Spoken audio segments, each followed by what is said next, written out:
Elon Musk, you're done. You're fired. Effective immediately. I'm the new CEO of Twitter. Okay, Twitter goes down conveniently, right? The morning after free agency starts. Damian Lillard requests a trade. I can't even read what's going on my Twitter timeline.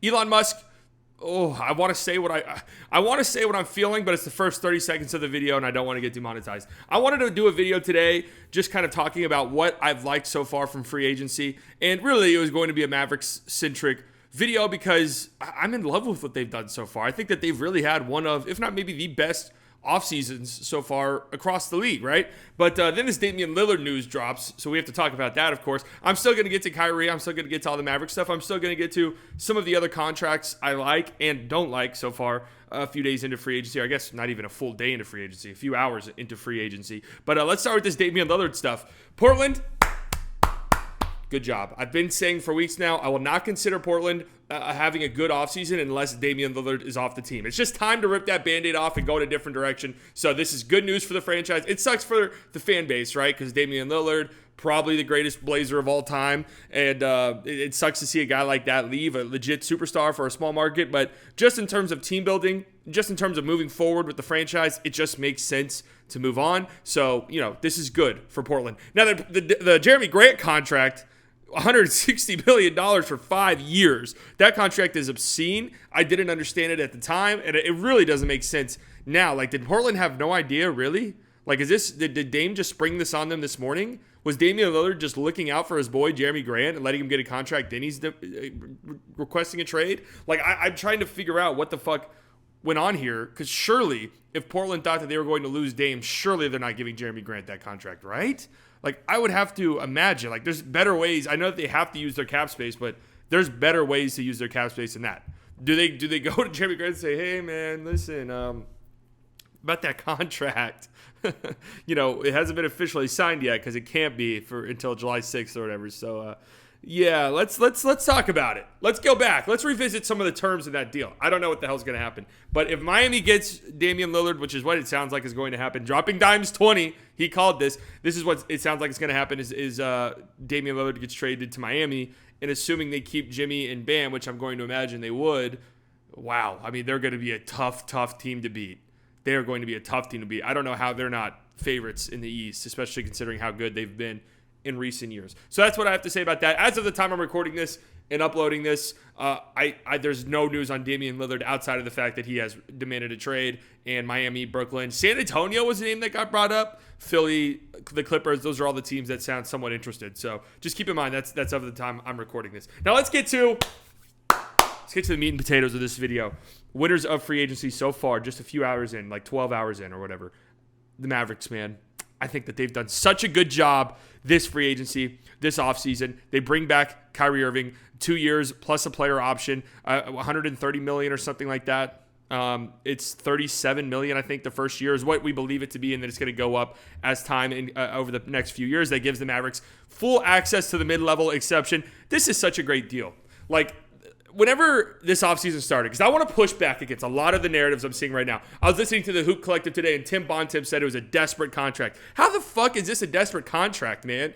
HP Basketball, Hardwood Paroxysm, was shitting all over the Mavericks for this contract. This is a good contract. They got a max talent player, right, for less than the max contract. They get access to their full mid-level. They didn't go 5 years, which is what people thought was going to happen. They didn't even go 4 years. They went 2 years plus a player option. And, I mean, if Kyrie is on the court most of the time and plays, there's a good chance he opts out of that deal. So it's really a 2-year deal for Kyrie Irving.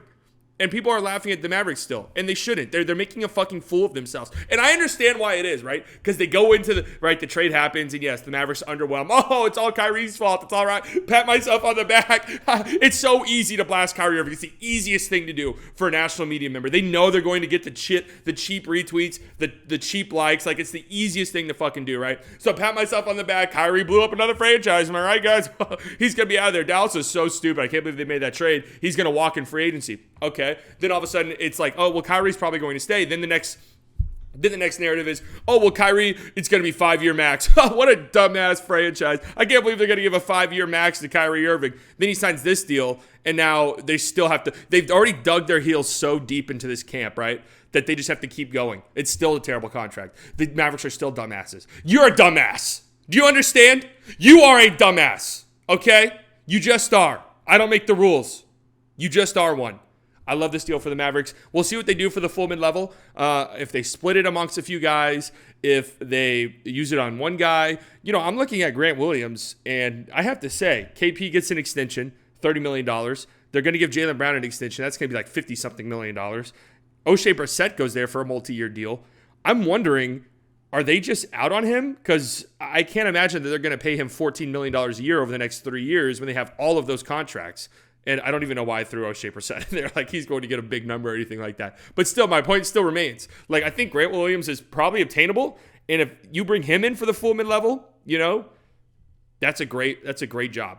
But we'll have to wait and see what happens. Like, we don't know what's going to happen. And then they go out and get Seth Curry for the biannual. And I have to say, that to me signals something is happening. Tim Hardaway's getting traded. I was talking about on my Bleacher Report streams that Seth Curry was a target for the Mavericks if Tim Hardaway was gone, because they're going to have to replace that volume shooting. Like, I know Tim Hardaway wasn't the most popular player amongst Mavs fans, but a volume shooting like that on pretty good efficiency, you have to replace that with somebody else. And could Jaden Hardy step up to the plate? Sure, maybe, right? But it probably makes more sense to go out and get a veteran guy who's proven he can do it, and Seth Curry is one of the best when it comes to that, right? So you go out and get Seth Curry. I don't think there was a player for the biannual, which is like $4.5 million, something like that. I don't think there was a player better on the market than Seth Curry. Like, I just don't. Taurean Prince, sure, I guess that would have been nice, but I just don't know if you're going to find a better player at that number than Seth Curry. So I really like that signing as well. Again, to me, I'm just reading the writing on the wall. Seems as if a trade's in the works. Don't know what it looks like. But yeah, I like what they've done so far. I want to circle back to the Kyrie thing because I'm happy he's here. I'm happy he signed a contract, right? I'm happy that there were reports that Luka recruited him. I would love to have been in on that conversation. I joked about this on the stream yesterday, but I just can't imagine what that was. Hey, Kyrie, it's me, Luka, of the Mavericks. You're a great player, a great team, you know. And, you know, I just we want you to stay with the Mavericks. Like, I would love to hear Luka recruiting. It's probably the funniest thing. So I'm happy that he's on board. I'm happy Kyrie is here. We can build around those two now. I've said this a million times.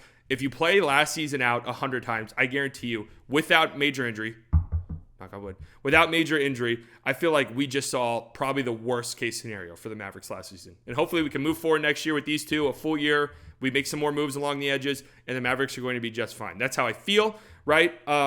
I want to say this about Kyrie, too, because this is the other pushback I've seen. And this is what all of the snarky, like, Brian Scalabrine said this on the NBC Boston fucking whatever. Who cares, right? But Boston fans, man, you guys got to get it together. It's really embarrassing. Like, you think you're being snarky with the Kyrie stuff. Anytime Kyrie does anything, we have to chime in. It's hilarious. You're embarrassing yourself and your family. Please stop it, okay? It really is sad to watch. Anyways, this whole, like, oh, Kyrie's going to demand a trade in 6 months. Yeah, we'll see if Kyrie's even there in February. Go and look at Kyrie's previous stops. All right, I know he's volatile. I know he's all over the place, right? He spent, 6 years in Cleveland, 2 years in Boston, and left as a free agent, and then spent 4 years in Brooklyn before getting traded. I don't know where this, Kyrie's demanding a trade every 6 months is. You want to know, it's hilarious. Are you guys going to have the same energy for James Harden? That's just all I want to know. Zach Lowe, all of the national media guys. Are you guys going to have the same energy for James Harden when he inevitably gets traded? Are you? Are you going to say it's a terrible move? Are you going to say, oh, I can't believe the Clippers did that? Like James Harden's probably not even going to be there in 6 months. Because that's a guy who's demanded 3 trades in 2 fucking years. That's a guy where I'm like, wait, you wanted to go to Brooklyn and then you demanded a trade a year later and you wanted to go to Philly. You were with your boy Daryl Morey. And now a year later, you want out again. You only played 1 full season there. That's the guy that you all think Kyrie Irving is right there. Okay? Just want to say that. And Kyrie has a ring and has actually played good in the playoffs. So why don't you come with a little bit more respect? All right? So I love the Kyrie signing. A few other moves I like. I thought the Suns did pretty well. None of the players that they got are insane or anything like that. But, Keita Bates-Diop I think is a pretty solid player. Jock Landale, Drew Eubanks. I don't know how much of an upgrade that is, truthfully. Different play styles, to be fair. But, interesting. Damian Lee, whatever. Josh Okogie, whatever. Who else did they get? I know that they got somebody else. Utah Watanabe. I know a lot of Twitter people love Utah, but I think he's just okay. Like a taller guy who can shoot, right? Very limited in his skill set outside of that. But, it's a solid job by them. Like they had very limited room to work with. And, they got some guys. That Jeremy Grant contract, we already talked about that. That shit is hilarious, man. Bruce Brown, I like it for Indiana. I've seen people shit on it. It's $20+ million, 2 years, a team option on the second year, so he might not even be there next year. They needed to spend their money. Go out and get Bruce Brown. If it doesn't work out, either trade him at the deadline or decline the option and you move on. Bruce Brown, you get a huge payday and a chance to be a free agent again next year. So I like it. I think it makes sense for both sides. The Pacers desperately needed a wing. They were in the market for a wing. I like it. I like it. I know people have shitted on it, but I think it makes a lot of sense. The Reggie Jackson, Denver kind of shocked me, really. Reggie Jackson gets the taxpayer. I can't say I understand that. I feel like there had to be at least one vet out there that was willing to maybe take a bit of a discount to go play in Denver. They've seen, Bruce Brown just got $20+ million. If I'm an agent for a vet who's looking at a smaller payday, I'm saying, hey, we can go to Denver for a year, play next to Jokic. Your play style meshes really well. Some team will overpay for you next offseason. So I'm a little bit shocked that they went the Reggie Jackson route, but, they just won a championship. They're way smarter than I am. So who am I to say anything, really? I kind of like what Minnesota did. I have to say that. Shake Milton on that cheap of a deal, that's really interesting. And that could get interesting. That could be a steal down the line. Troy Brown Jr. is just whatever. I don't think he's very good. But I like the Shake Milton addition, especially for that cheap. Cam Reddish to the Lakers. Oh, man. The ball don't stop side of Twitter. They will never give up on the guy. And I respect it. I have to say I do. The Rui Hachimura contract is expensive. That is a lot of money. That's very rich. $17 million. I have to wonder. Rui's one of those restricted free agents where I'm letting him hit the market. You can accept the deal. I'll match it. I'm not overpaying for you. Just go out and see what your market is. $17 million. That's a lot of coin. And they also brought in Gabe Vincent for $11 million a year. I like that deal too, right? And it sounds like the Heat are about to get Damian Lillard, so fuck it. Yeah, Gabe Vincent. See ya. Toronto, they replaced Fred VanVleet. We'll talk about that here in a second. With Dennis Schroeder. I have no idea what they're doing. They bring back Jakob Poeltl, $20 million. I think this team is in a perpetual state of embarrassment right now. They need to just suck it up and fucking rebuild. I can't believe they didn't trade Fred VanVleet. It sounds like they're about to give Gary Trent a big contract extension. I have no idea what the fuck this team is doing besides stupid shit. All right, they just need to pull the plug. One of Siakam or OG have to be gone. They have to be gone. You could not enter the next season with both of them on your roster. That would be horrible roster construction. It just would be. They have to do something. What else do we have? I like Monte Morris to the Pistons a lot, by the way. That's a nice deal. The Pistons got Joe Harris and Monte Morris for basically nothing. I kind of like that for them. Just, again, sort of similar to what they did with Bojan. Just get these guys and maybe you can flip them down the line or they help you win, whatever the case may be. Fred VanVleet to the Rockets on a 3-year max, $45 million a year, whatever the fuck it is, making more money than Kyrie Irving on a yearly basis. I can't see the vision. People, I can't. It's funny because I hate how much I let this get to me, but I'm listening to that Hoop Collective podcast and Tim Bontemps has a fucking erection talking about how good of a move this is for the Rockets, while a few seconds later saying how terrible the Kyrie decision is for the Mavericks. I do not get this. I have to say, I just don't understand it. 3 years, the 2-year thing kind of made some sense to me, but 3 years does not make any sense whatsoever to me. I'm trying to process it. I'm trying to understand it. I get where they're going, right? You want the veteran. You want the vet. You want the guy who has championship experience. You want somebody who can help sort of change how your team plays into a more respectable, this is how you win NBA games fashion. But Fred VanVleet was the guy, huh? Let's just call a spade a spade. Fred VanVleet is nowhere near a $40 million player. That is such a gross overpay.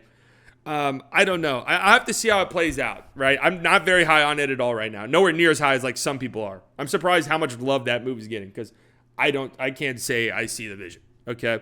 So that's pretty much all I really wanted to talk about. There's obviously a bunch more moves, but those are the ones that really kind of stuck out to me. The Bucks are in deep trouble. They lose Javon Carter. If they lose Brook Lopez, they're done. I can't.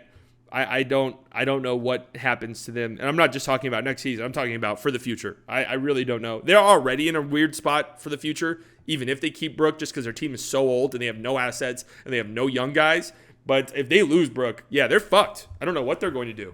So We shall see. But I'm excited about the Mavericks, what they've done so far. I'm super pumped Kyrie is back. I'm super happy. I'm happy that it didn't take long at all. I'm happy. It seemed like he wanted to be here. There was a CBS report. I don't know if it's true or not. There was a CBS report that he had a bunch of meetings lined up, and then they just decided not to go through with the meetings because he just wanted to be in Dallas. I love that if that's true. I love that Luka was involved in the process. I'm happy. I'm ready to build around these two. I think next year is going to be much different. Again, I just do, right? You can say, oh, well, Kyrie, every place that he's been. Shut the fuck up, respectfully. Or disrespectfully. Shut the fuck up. And I want to say this. Probably shouldn't even say this. It's going to be controversial, but whatever. The off-court stuff for Kyrie, I get. Like, I do. I completely understand it. I know for a fact, though, 90% of the people who constantly bring that up do not give a fuck outside of, like, trying to get some brownie points. Like, I promise you they don't. I guarantee you they don't. Right? I'm not saying all of them do, but 90% of them do not give a fuck outside of just trying to get a few pats on the backs, likes, and retweets here. I promise you that's true. Okay? It's just performative, 100%. Either way, I'm happy that Kyrie is back with the Mavericks. Seth Curry, third stint. The third stint, I saw people who were like, oh, Kyrie must have recruited Seth Curry. I don't know, man. Seth just clearly loves Dallas. I don't know what it is. His third time back. I think I saw every single one of his contracts in the NBA has been given to him by the Dallas Mavericks. That's pretty hilarious because he just came off of the contract the Mavericks gave him a few years back. So, anyways, we'll see how it pans out. It was a busy first day. Damian Lillard's going to get traded. James Harden's still going to get traded. The Mavericks still have a full mid-level. There's still teams with a bunch of cap space. Still a bunch of interesting free agents available. Elon Musk, figure it the fuck out, man. Or else I'll do it for you.